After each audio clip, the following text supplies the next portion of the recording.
what exactly are those ancillary associated acts which you've spoken about, which inshallah you're going to furnish us with all the information, aside from doing away with food, drink and sexual relations with one's wife during the daylight hours of Ramadan, which will enable you to achieve the real objectives of fasting? In short, if you want the answer in one sentence, it is obeying the commandments of Allah and His Messenger. If you obey the commandment of Allah and His Rasul, all His commandments, then inshallah you will be following all the necessary things. In detail, there are hundreds.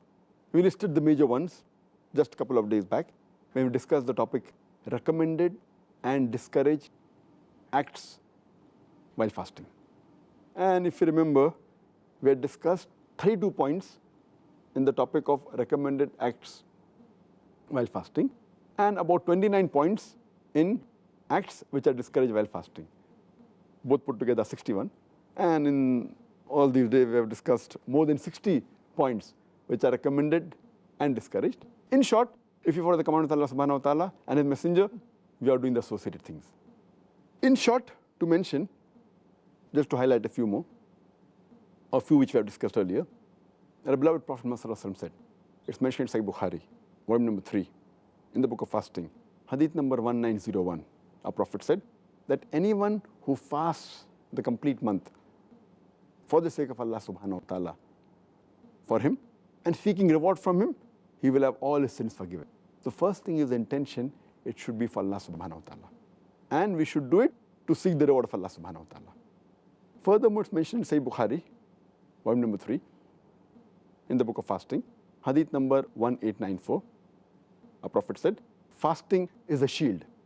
And the message is repeated in same Sahih Bukhari, volume 3, book of fasting, Hadith number 1904, where our Prophet said, fasting is a shield. It will protect you from the hellfire and prevent you from sins.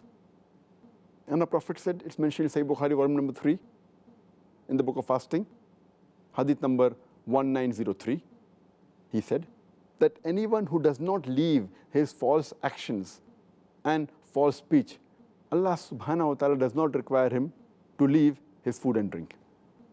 Here, in this hadith, the major activities which are associated are mentioned in this hadith.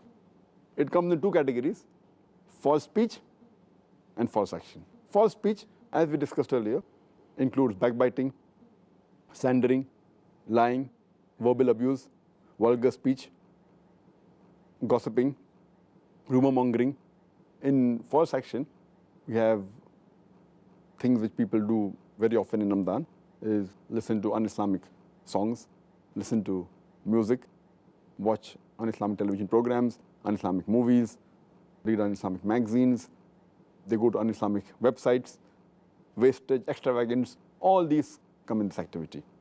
And as I mentioned earlier, in the earlier answer, our beloved Prophet Muhammad said in Sunan Ibn Majah, Hadith number 1690, that there are many people who fast, but they don't get any reward except hunger.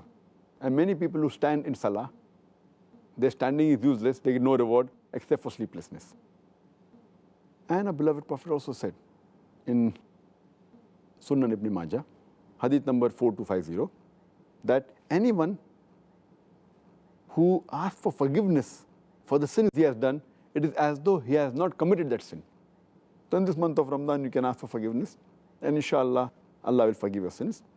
And it's mentioned in Musnad Ahmad, Hadith number 6626, that two things will act as intercession for you, fasting and the Quran.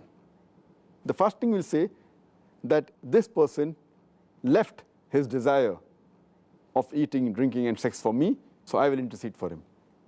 And the Quran will say that this person, he kept on reading the Quran and I prevented him from sleeping, so I intercede on his behalf. So Quran and fasting will intercede for you on the Day of Judgment and will inshallah take you to Jannah.